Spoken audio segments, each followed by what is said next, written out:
Hello again, we are live. It's pretty late here. I tried going live a couple minutes ago, but I forgot to put it out in the community, so hopefully some people can turn up. Tonight we're going to be talking about the history of Shatterpoint, kind of similar to how I do in my long form videos, so it'll be a little bit different. Hopefully it goes well. Oh, Darth Pause, you ready to bounce? Change your tune or you can bounce. But as I say, we're talking about the history of Shatterpoint, and we'll also go over the prologue that George Lucas wrote, which appeared in the paperback version. But first of all, I wanted to talk a bit about what Theory was talking about on his latest stream, right? Because I've got a lot to say about it.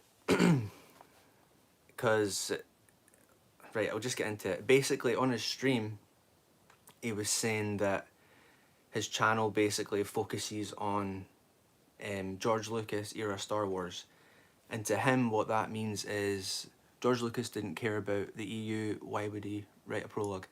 Aye, exactly, Darth Pause. That's what we're getting to. So to Theory, George Lucas Star Wars only consists of the 6 films and the Clone Wars. And he also claimed that people call him a George Lucas purist, which I don't know who's calling him that. He also said in the stream that he still likes Legends. Now, Legends is a Disney term, so if he's a big EU fan, he wouldn't be calling it Legends. He also said he hadn't read all the books, which is, not most people probably haven't. But then he said he doesn't want to. So there's this perception about having all this knowledge to do with Star Wars, but it's not there. And I know Darth Pause and a couple other channels like Star Wars Marvel Purist have kind of exposed that. And to be fair, he's exposed himself in that regard.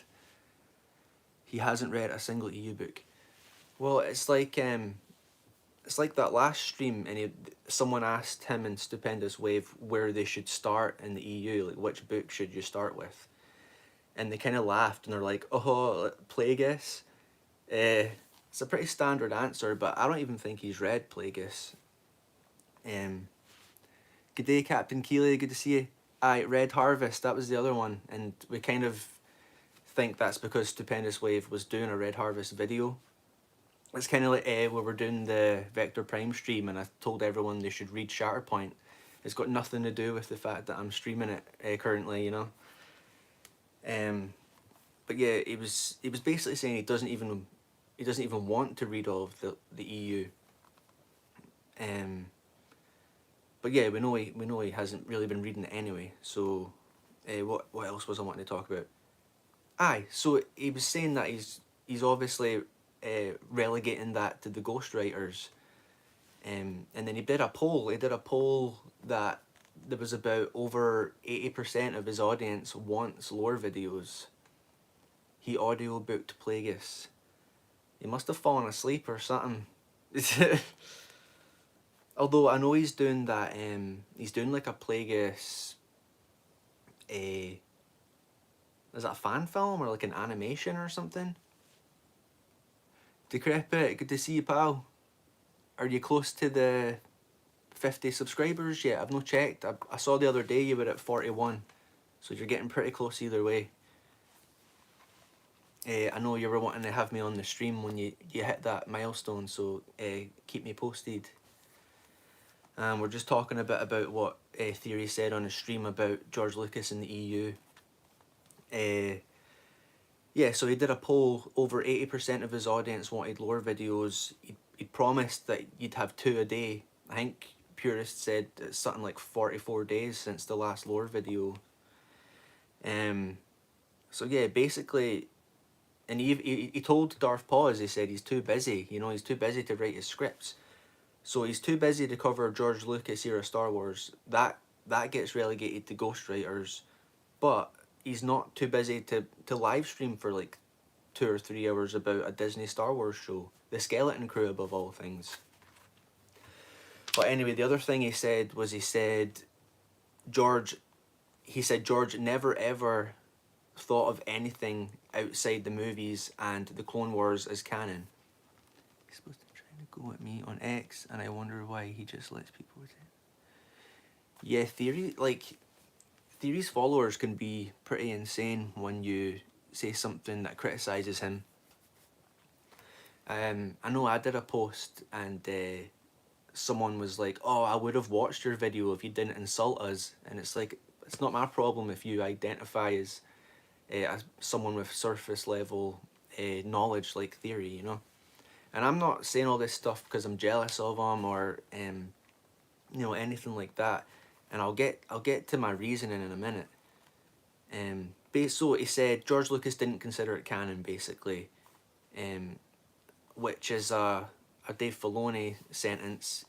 The movies and Clone Wars, which was part of the EU, although it retconned a lot of it, he claims that George didn't sign off on the EU, like any of it. Legends, bruh. Legends. Sorry about the lighting in here, by the way. My eyes are a bit sore today. So, with that, what I've just said, no jealousy involved. He's just leading people astray, and people take his word as the gold standard. Yeah, and that's kind of what my thinking is. So, basically, what I've just said, firstly, George has never used the word canon. There's no quotes out there where he's ever used it. And I've got several videos on my channel where that proves that. Where he said that it was all part of the Star Wars saga and part of the Star Wars world, basically. Yeah, that was my second point. I would never be jealous of a... I'm not going to say that out loud. You can't say that over here.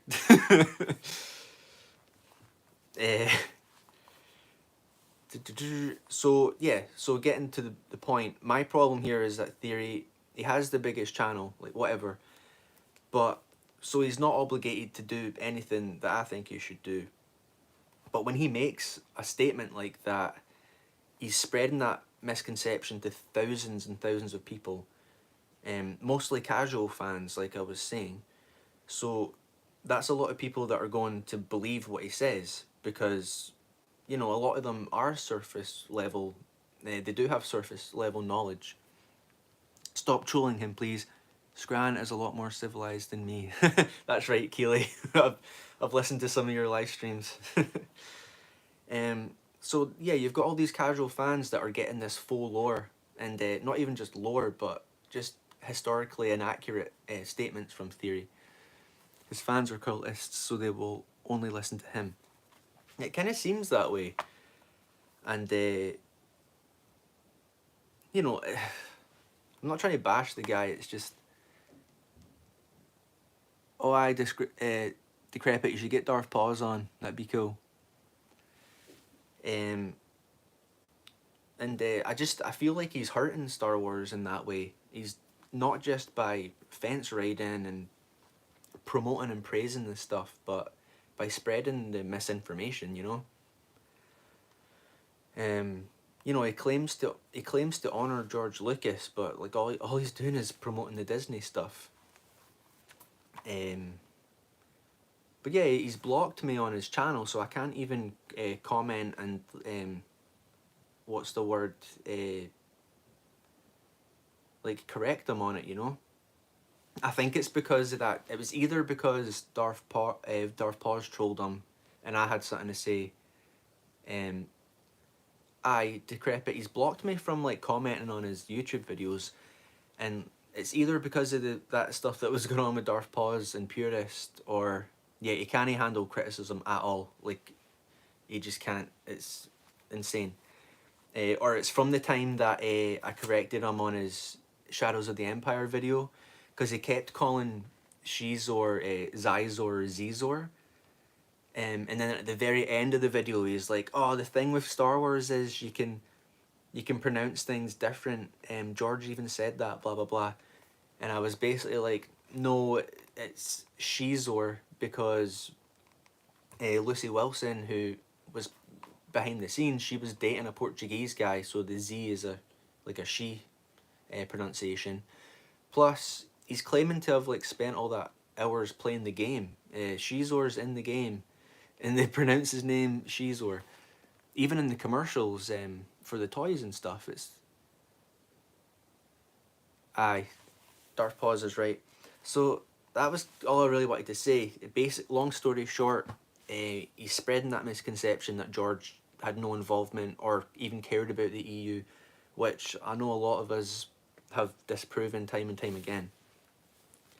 But anyway, we're talking about the history of Shatterpoint, and hopefully this goes well because it's the first time I've done this live, so I'm not going to have any sources or that to show you, but I'll read it to you. He doesn't want to admit he's wrong because that would make his fans question him. Yeah, it's like he likes the perception that he knows everything, but like he does, like sometimes he'll slip and he'll say like he hasn't read it or he doesn't know a certain thing, and it's fine. You don't have to know everything. We can't all be Darth Paws. We can't all know everything. That's why he he deflects all the criticism, Keeley. Yep, bingo. Here, I'll have a wee chat with you for a minute before I get into this, because I think we're on a roll here. I don't even have like some water or anything. Vex, good to see you, pal. Aye, Darth Paws knows everything. That's why you should never combat him on a stream and bring your pals, because he'll just own you. He'll own all three of you until you're left alone in the corner, hoping someone will save you.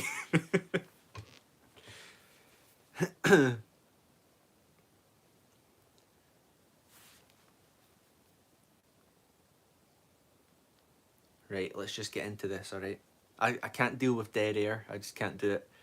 Usually I'd have like a whiskey or something to put me at ease, but DA loves Courtship of Princess Leia.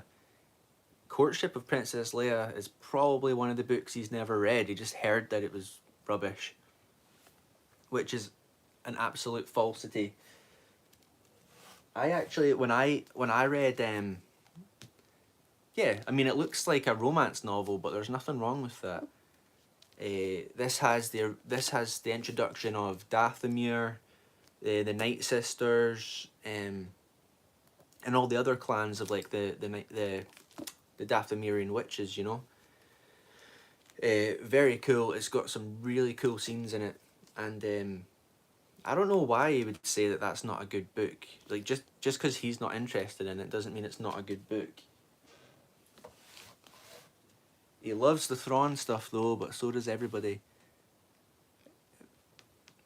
He would have liked it if it was a love story between him and Tony Gilroy.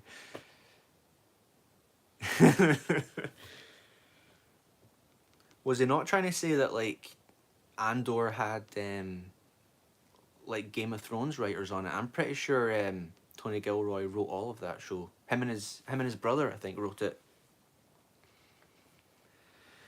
Anyway, Andor's awful. We don't have to linger on that. We all know. Okay, here we go. Shatterpoint. Shatterpoint was published in... Oh, yeah, so the hardback of Shatterpoint was published by Del Rey in June 2003, and then the paperback edition was published in 2004. And that's the version that has the prologue that we'll get into, written by George Lucas. And that basically introduces the Clone Wars multimedia project. The plot of Shatterpoint was highly influenced by a book called Heart of Darkness, by an author called Joseph Conrad, and also the movie that is, there's a movie based on it, and that's Apocalypse Now. I don't know if you've ever seen that, but it's really good. Highly recommend. Matthew Stover, the author, described the concept as arising in a brainstorm session encapsulated in a single sentence: Apocalypse Now with Jedi. Here's a quote from him where he said, "I was ordered to break new ground with Shatterpoint. My original concept for a Mace Windu novel was going to tie tightly into a New Hope era and provide Mace with a fairly standard array of sidekicks, including a dashing pilot, a strong-minded warrior woman, and a droid for comic relief. The good folks at Lucasfilm shot down this idea with a request that I write something more along the lines of All Quiet on the Western Front, which didn't seem likely since it's oh sorry, there's another one mentioned here.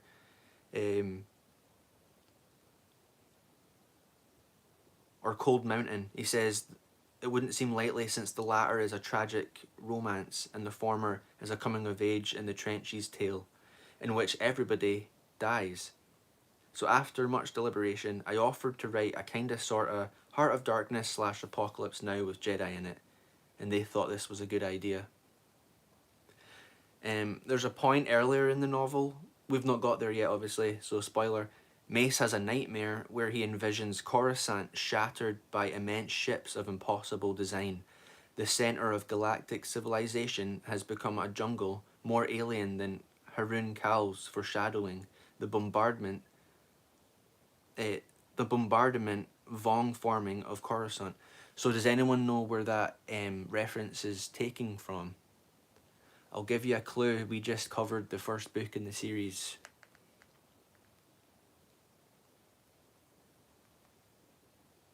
The Vong, bruh. Yep.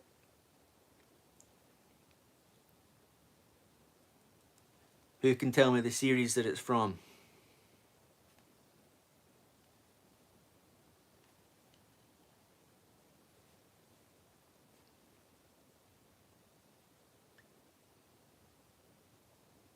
Mando season 2. Aye, that's right, pause. The Vong first appeared in Mandalorian season 2. They were actually a Dave Filoni creation. Oh, Vex says the new Jedi Order. Oh, maybe I need to double check that, Vex. I'll ask Star Wars Steady. I'm pretty sure he's got that full series sitting on his shelf. Might have to blow all the dust off it though to check. So also in the NGO's Legends though, so why even bother reading it? Yous are right. Yous are right. New Jedi Order. Where did I get to? So apparently back when the New Jedi Order books were getting released, around that time, Shatterpoint was wrongly listed as being called the New Jedi Order Shatterpoint. So that's pretty interesting. I wonder if do any of you have copies of the hardback that have that on it? Well, it's probably... Wait, let's see. What did I write down? In the back. Alright, so it is in the back of the books. Interesting. I'm not just reading off I have 19 Legends banner for an NGO. That's alright, pause. I mean, I'm still trying to track down the second book in the series. So I'm going to be reading other novels in between. So I know like Alora from OG Star Wars, she's already on like book 5? Is she on book 5 or 6? I know she's on the Lucino duology. I have hardcover Shatterpoint. Nice one, pause. I don't know if you made the last couple streams, pause, but yeah, I've got mine there. So far we've read the blurb and then we read the introduction, but I probably should have done this first, do a little bit of the history, and then we can get to chapter 1 next time. I'm supposed to be doing these on Monday evenings, but I wanted to do my 200 sub video on Monday, so got pushed back a little bit. Matthew Stover heavily references Shatterpoint along with Labyrinth of Evil and numerous graphic novels in his novelisation of Revenge of the Sith. And we know that he brought a lot of questions from Lucino with him to these meetings with George.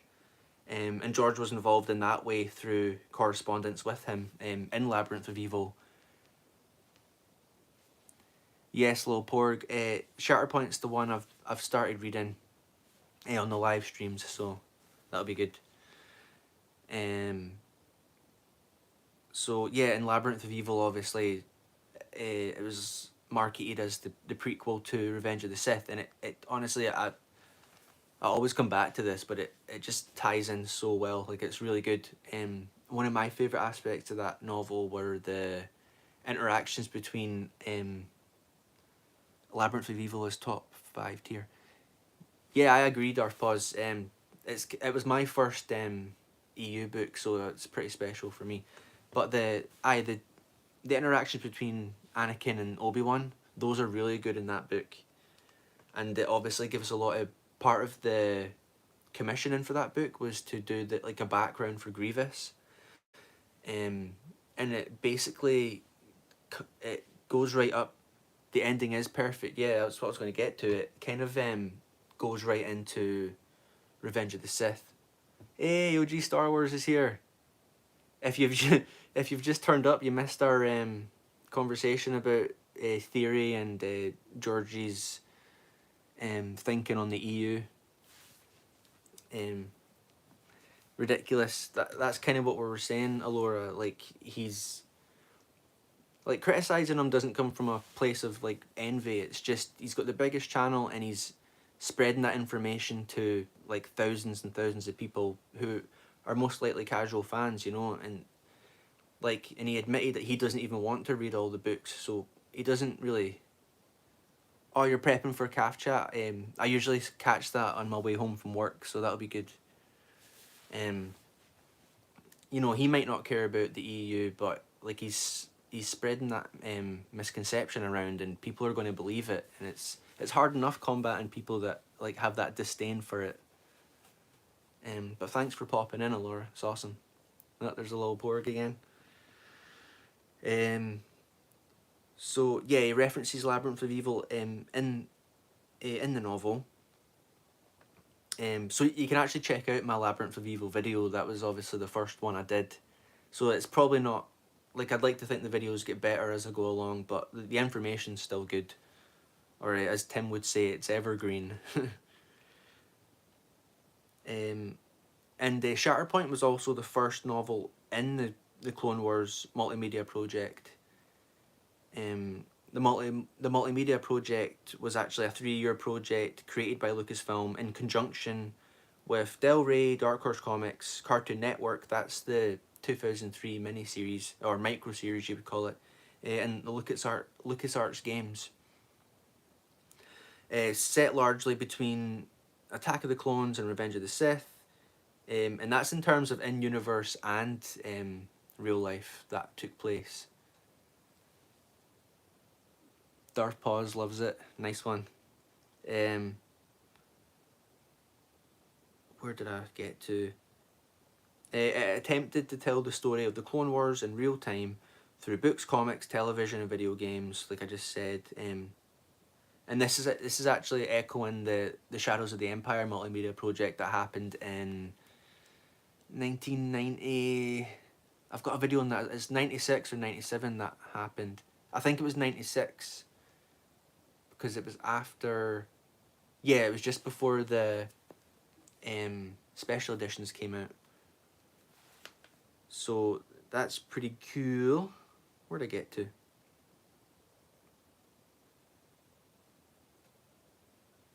Right, that's it. So, yeah,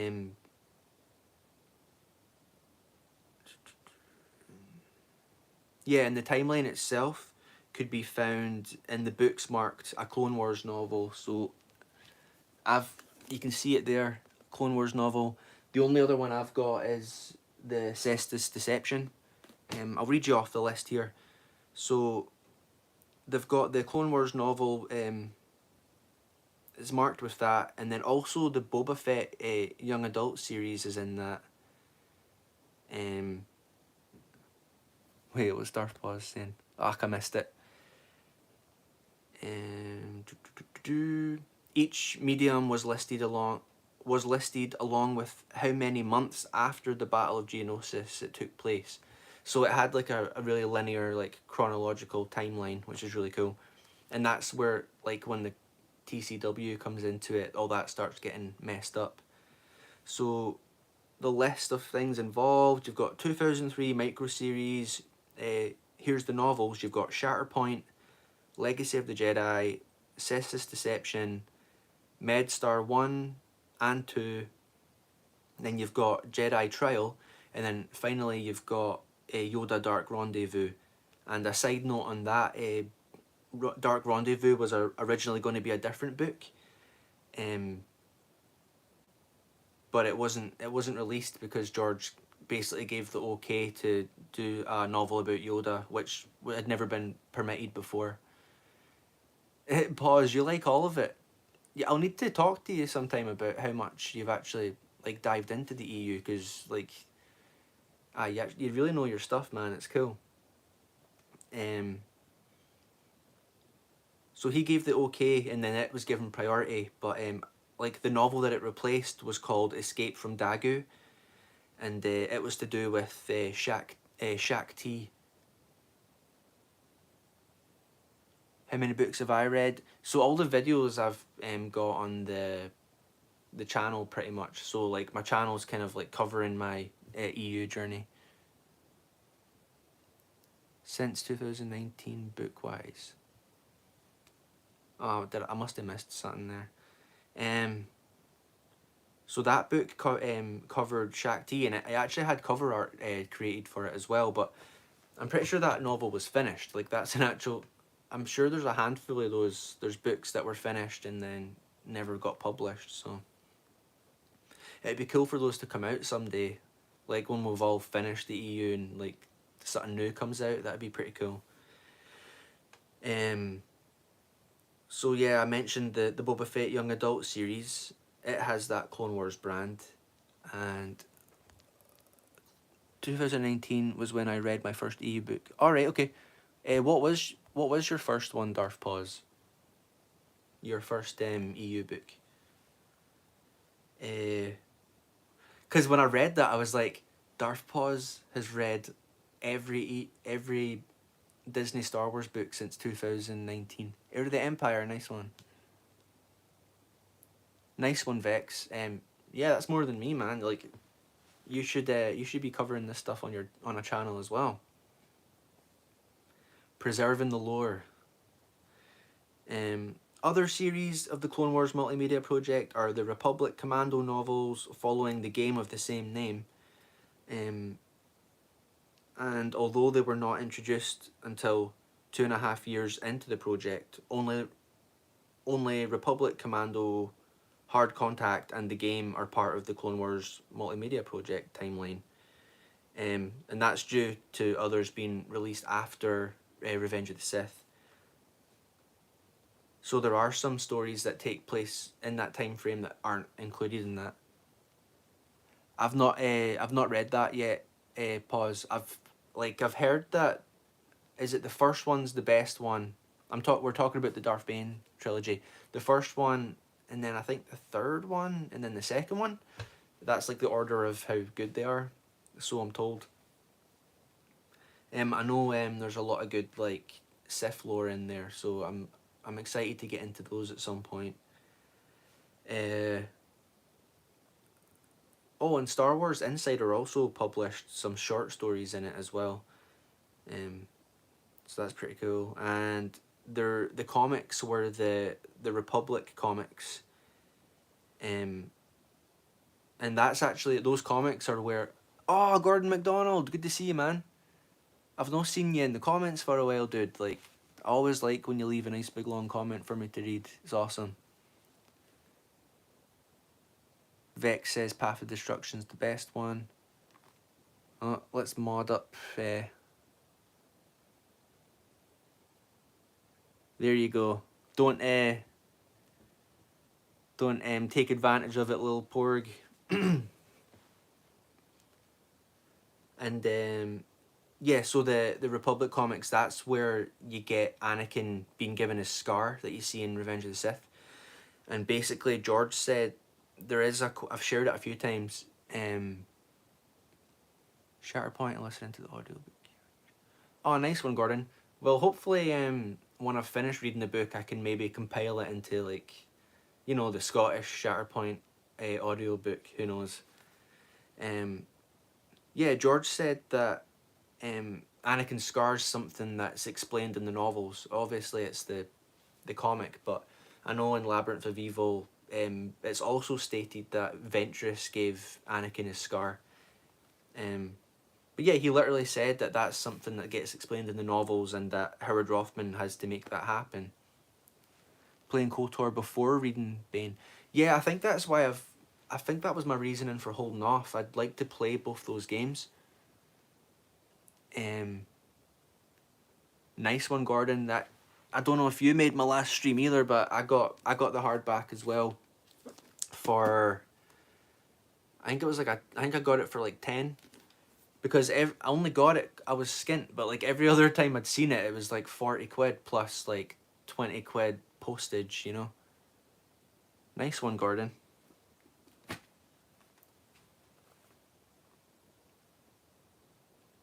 Oh, you'd put the games up there with the movies? Pause. I mean, I know a little bit about it. I've just never played them.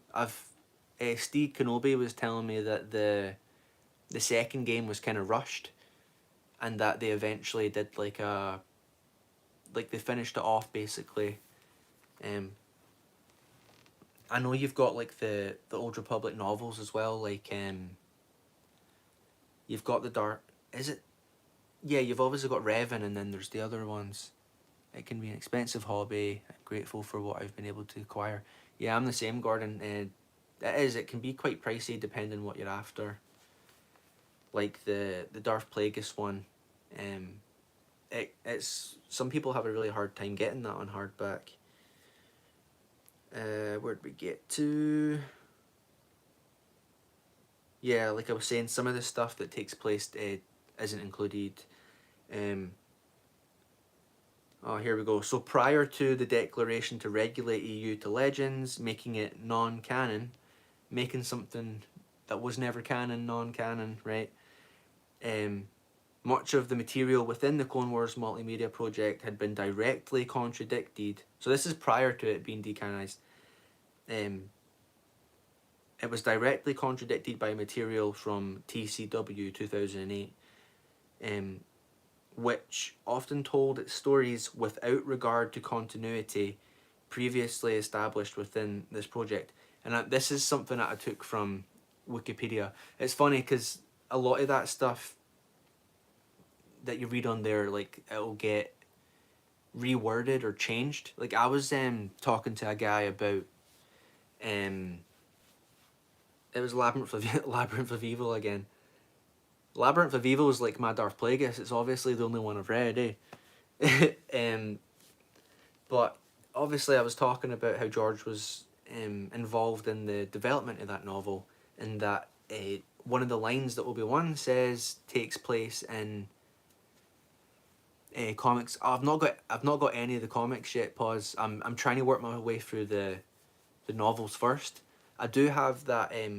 There is a website I've got where I can download them, but I don't know. Maybe I'm really interested in the legacy comics with Cade Skywalker, so I'll probably end up diving into those at some point.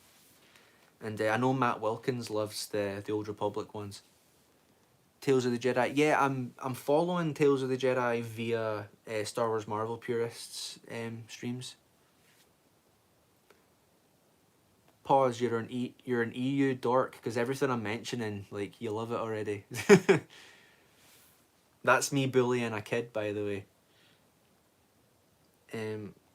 So yeah, we all know TCW was contradicting pre-established lore, but like I was saying, I was arguing with that guy about George Lucas and Labyrinth of Evil, and then I showed him it from Wikipedia, and he was like, "Oh, thank you for bringing this to my attention. I'll have to rectify that immediately."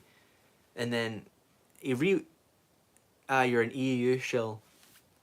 But yeah, like, he went and he changed it. He just changed the wording, but it didn't really change, like, it didn't really change the fact that what I said was true. It was just weird. But yeah, obviously they can't be trusted to, like, accurately keep track of the pre-established lore. But I feel like when I read this, it was something that they'd missed, because it really said that prior to the decanonization, Clone Wars had no regard for continuity.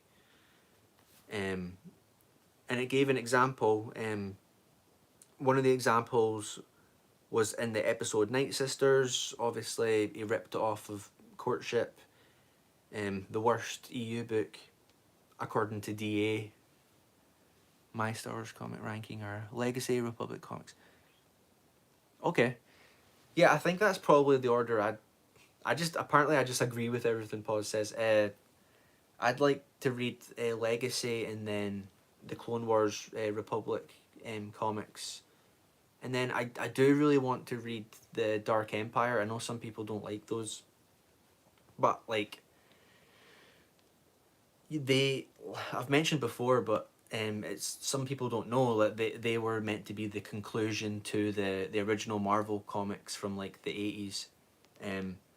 So you've got kind of like two original EUs. You've got Marvel, the Marvel comics which end with Dark Empire, and then you've got the novels onwards. Narrow Dark says they're underrated. All right. Well, because I even like the artwork that I've seen from those. No, Darth Pause, it's a 7 out of 10. What's this 5 out of 10 stuff? Were you watching the 7 out of 10 podcast on Melvin's channel? That's alright, Gordon. Everyone likes different stuff in the EU. I think Dark Empire is just something that, like... yeah. No, I think it's weird as well because they took the Palpatine back in Rise of Palpatine, they'll go back and they'll be like, oh, it was in the EU first and you love that. But they obviously don't know that, like, the context of it, that it's technically not part of the main timeline. It's weird, because obviously it wasn't until a bit later that they started maintaining that continuity, you know? Gordon's currently reading Cestus Deception. Yep, I got that there too, man. That's on the list. I'm trying to get hold of Dark Rendezvous, but it's another pricey one. It's way better than The Rise of Palpatine. Oh, Captain Keeley, you don't mean that. Yeah, Narrow Dark, in the Hand of Thrawn, Mara Jade says something like, I'm not sure. She says, like, she's not sure if that is the Emperor or something like that. And because I know Timothy Zahn wasn't really happy about it. But you can't really trust anything that dude says anymore. And it's, to my knowledge, he didn't like, he didn't like playing with everyone else in the EU that much. He just liked taking care of his own stuff. I've got Dark Rendezvous in paperback, first edition print. Good condition. Nice one, Gordon. Love to see it. Where did I get to? Yes, so Clone Wars obviously changed the backstory for Asajj Ventress. And I know Star Wars Marvel Purist he's been covering her original EU story timeline on his channel, so you should check that out for sure. And lastly, just another quote from Matthew Stover. He said here, he said, "So I was free to tell the story more or less however I wanted, with the sole restriction coming from George Lucas himself. Just make it good." So I know I know that there's an interview with him where he talks about the Revenge of the Sith novelization as well, and he says something similar. But I know he was allowed to add a lot of EU stuff in there, and before the Disney sale, like, the novelizations were considered canon as well, like G canon. So all that stuff's in there, and he was even allowed to change like dialogue, as long as he didn't change like the story pretty much. But yes, anyway, I've been going about 40 minutes. I'll read the prologue. And this is from George Lucas introducing the Clone Wars multimedia project. It says, "For 1,000 years the Old Republic prospered and grew under the wise rule of the Senate and the protection of the vulnerable Jedi Knights. But as often happens when wealth and power grow beyond all reasonable proportion, An evil fueled by greed arose. The massive organs of commerce mushroomed in power. The Senate became corrupt, and an ambitious named Palpatine was voted Supreme Chancellor. Most disturbingly, the Dark Lords of the Sith reappeared after 1,000 years of seeming absence. George obviously didn't watch The Acolyte then, because I think he's got that wrong. In the midst of the turmoil, a separatist movement was formed under the leadership of the charismatic former Jedi Count Dooku. By promising an alternative to the corruption and greed that was rotting the Republic from within, Dooku was able to persuade thousands of star systems to secede from the Republic. Unbeknownst to most of his followers, Dooku was himself a Dark Lord of the Sith, acting in collusion with his master, Darth Sidious, who, over the years, had struck an unholy alliance with the greater forces of commerce and their private droid armies.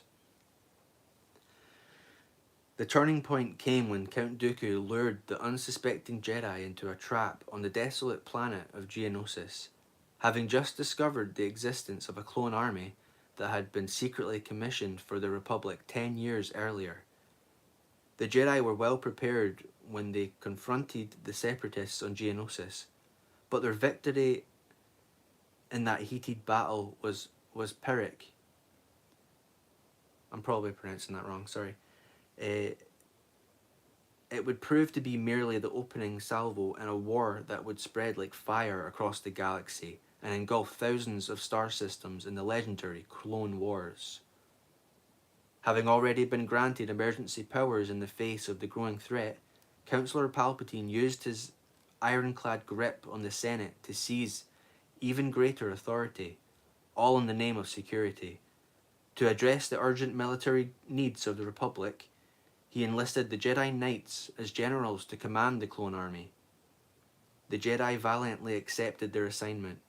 Though never having served as military commanders, they were unaccustomed to the wages of war. Their ranks, once sufficient to serve as the guardians of peace and justice, were spread perilously thin in the face of this unthinkable challenge. Their relationship with Palpatine grew strained.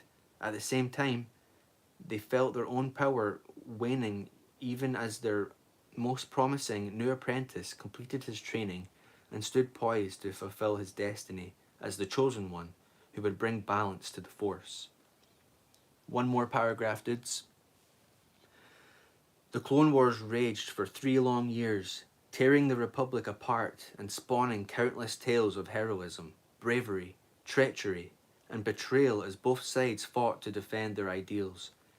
As dedicated as the Separatists were in their resolve to create a new order to replace the failing Republic, the Jedi were equally determined to preserve the Republic and defeat the Sith, who they understood all too well were the masterminds of the Separatist movement. They still believed in the Republic, still deemed it a Republic worth saving. Their faith, which gave them superhuman strength in the face of mind-boggling power of the enemy, had yet to be shaken. So, what would you guys rate that?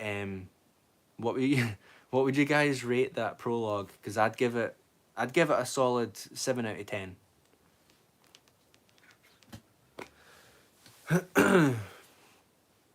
And that's, for anyone that didn't hear, that's from George Lucas, and that appeared in the "You Gonna Be the Ghostwriter." It's funny because I'm obviously Darth Paus's ghostwriter, but I need someone to ghostwrite for me. You'd give it an 8, Darth Pause? You're just being wide now. Aye. It's a solid 7 out of 10. Because if you give that an 8, that means it's better than the Skeleton Crew. And we all know that... I don't know if you saw my 2000, I wish, 200 sub video. You know, I'm on board with the Skeleton Crew. That's like 10 out of 10 with the accent. Cheers. Yeah, I'm on board with Skeleton Crew. It's the most iconic, riveting, underrated thing since Revenge of the Sith. What can I say? Maybe even the original trilogy. But Phantom Menace and Attack of the Clones, you can have those. Couldn't care less. Oh, SWA's in here. Good to see you, pal. The book is a 6 from what I remember. I think that's what I gave it. Oh, Shatterpoint. Yeah, I mean, I've heard Shatterpoint's not like the best novel in the series, and I think it's hit or miss for some people. You either love it or hate it.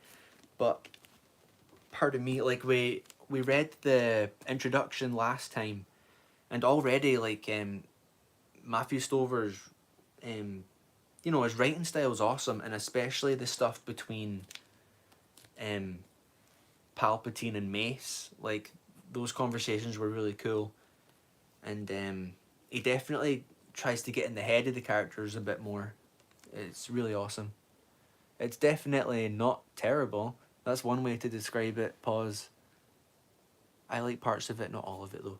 Cool. Well, I mean, it's my first time reading it, and you know, like those grifter channels that say they'll watch stuff so you don't have to. Well, I'll read this so you don't have to. All right. And hopefully we'll have a bit of fun while we do it.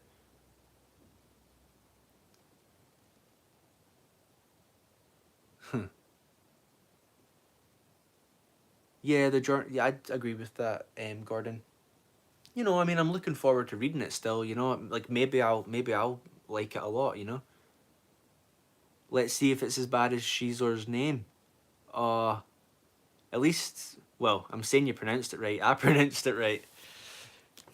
It's Zizor or Zizor. Cloak of Deceptions right here, and it's on the list. Pause, you're making me look bad. I've not read these ones. This one also written by Lucino. Well, this is Stover, but Lucino did a Labyrinth of Evil, Plagueis. Aye, but this one was commissioned to basically. I'm gonna read it. Pause. That's another one I'm told's like hit or miss, but I'm looking forward to it, especially because basically I need to read this and then Shadowhunter, and then I can move into. Because I already read Plagueis, so I can move into the Phantom Menace novelisation afterwards. I talked about that last time though, but this one he. Read them all. Hurry up, Scran. I Vex, dude. I'm trying my best here. At least I'm trying to read them. You lost interest in that one, SWA. Pause. I'm starting to think you've not actually read any EU books. You're just saying that you have. Too busy. I'm too busy. Just too busy with Scran Sabers, you know? You've made me lose my thought. Aye, so Lucino, like George Lucas asked him to write a political thriller, and he wasn't allowed to basically explain that Palpatine was Sidious. I only read the wiki. So yeah, you know, another George didn't care about EU. Why would he care if they spoiled that Palpatine was Sidious? Not that people didn't know that since the original trilogy. There's parts in. Is it the New Hope?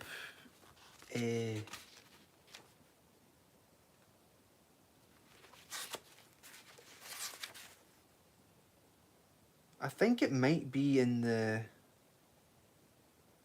It's either in the prologue for this or somewhere else, but it actually refers to. It refers to Sidious as Palpatine. So a lot of the stuff in the prequels, George had detailed that out since he detailed a lot of that stuff was detailed since like before A New Hope came out. Of it, like people say that George just made it up as he went along. It's not entirely true. He had a lot. He had a lot of that in his head, and he even says that the prequels were planned for like 20 years, pretty much, before they were made. So basically, long story short, don't listen to big channels like Star Wars Theory that are gonna spread misconceptions about Star Wars lore, canon, continuity, and the history of the franchise. Rise of the Empire is the best time period. I'm definitely liking like the post Return of the Jedi stuff, and I don't know, like the prequel novels definitely have, I feel like it's like a tighter writing style. It's hard to explain, because the older ones do feel a bit dated in a way, like not in a bad way, but it's just different.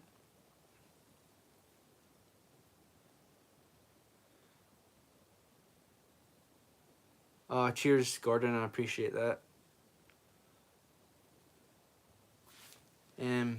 But yeah, I'm just sharing what I learn as I go, and it's funny because Pause was talking to the what are they called?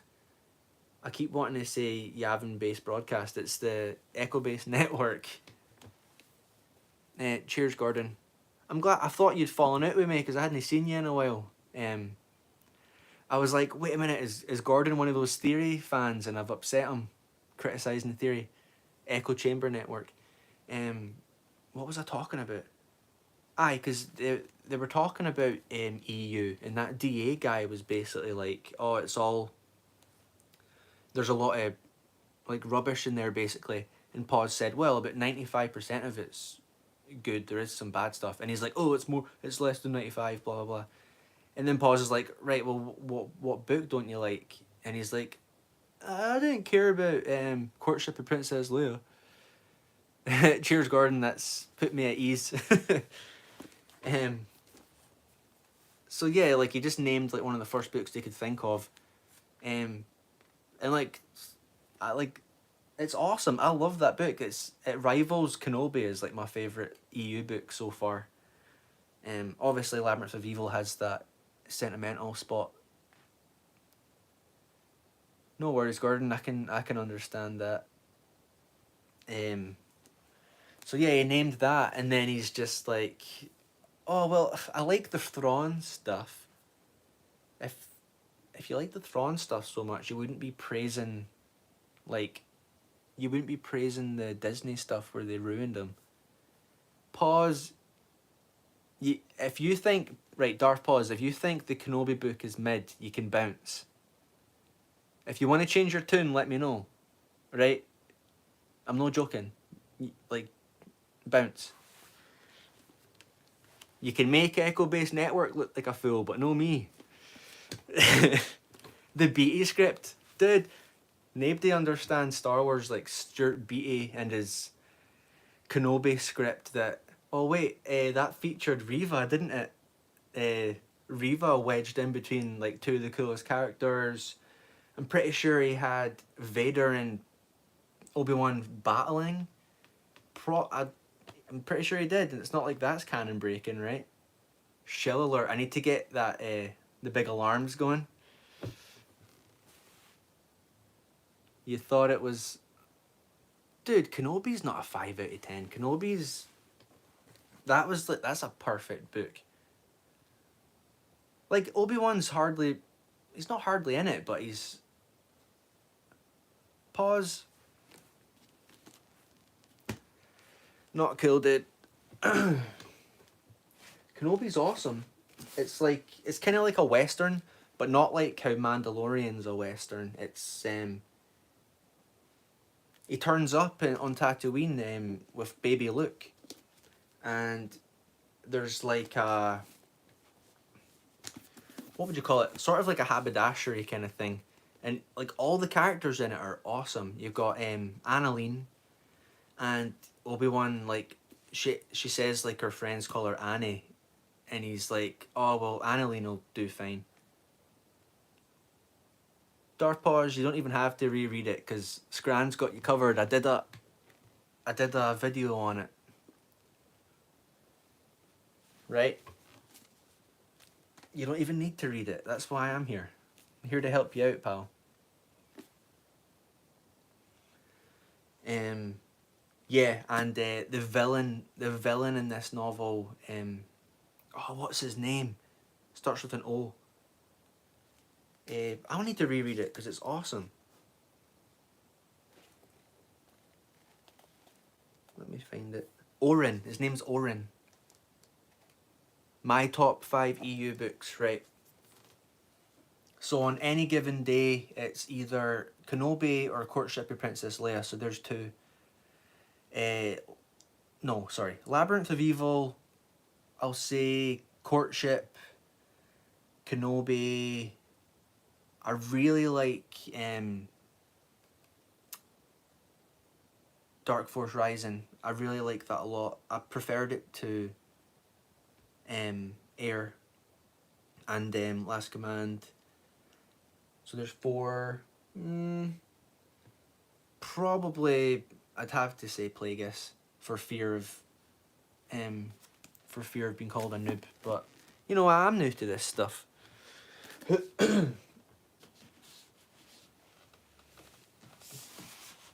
Obviously, Vector Prime was awesome. Like, I can't wait to continue that series.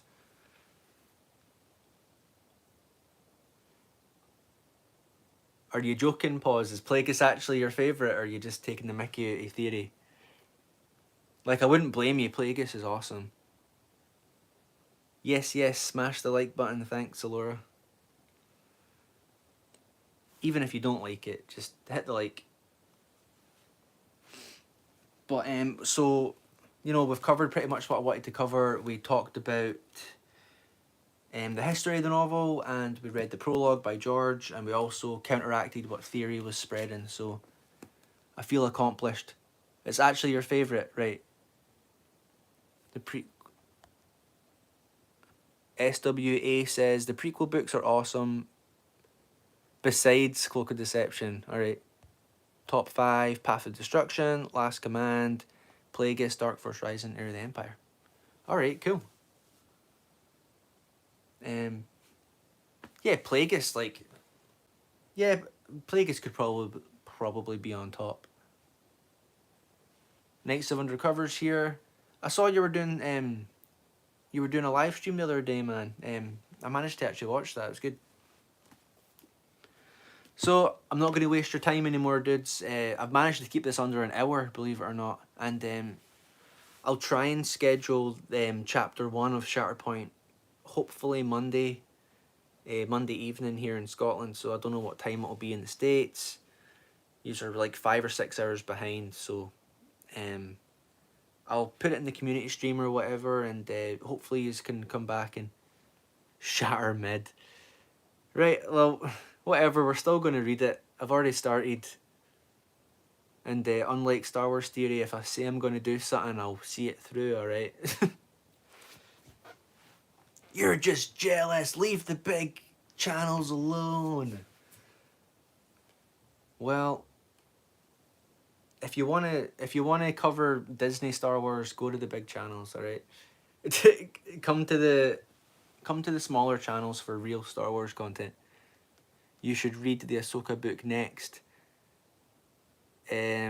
Pause, why would I even bother? Because they already contradicted it. Anyways.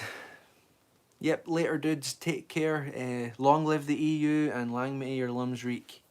Right, speak soon. Catch you later.